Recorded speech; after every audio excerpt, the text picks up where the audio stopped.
O'zbekiston o'smirlar terma jamoasi Osiyo Kubogi finalida. Assalomu alaykum. Siz futbol fanatlari kanalini kuzatyapsiz. Sizlar uchun O'zbekiston va jahon futbolidagi eng qiziqarli futbol ma'lumotlarini yetkazishda davom etamiz. 17 yoshgacha bo'lgan o'smirlar o'rtasidagi Osiyo Kubogi Saudiya Arabistonida 5-dan 22-may kunlari oralig'ida bo'lib o'tadi. Vakillarimiz D guruhdan joy olgan holatda Shimoliy Koreya, Hindiston va Avstraliyaga raqiblik qiladi. Demak, birinchi turda 6-may kuni Shimoliy Koreya bilan to'qnash keladigan bo'lsak, 10-mayga kelib Hindistonga ro'baro kelamiz.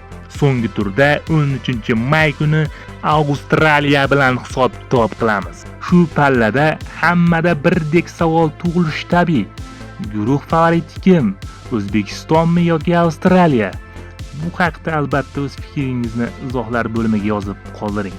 Ma'lumot uchun do'stlar, bu Osiyo Kubogi kelgusi yil Qatar maydonlarida bo'lib o'tadigan mundialga saralash siklini o'tab beradi. O'ylaymizki, xohlaymizki, umid qilamizki, O'zbekiston mundialga yo'llanmani ham qo'lga kiritadi degan umid bilan bu videoga yakun yasaymiz. Do'stlar, bizning chiqarayotgan kontentlarimiz sizlarga ma'qul kelayotgan bo'lsa, bizning videolarimizga like bosing, kanalimizga obuna bo'ling va bizni qo'llab-quvvatlang. Omad hammaga.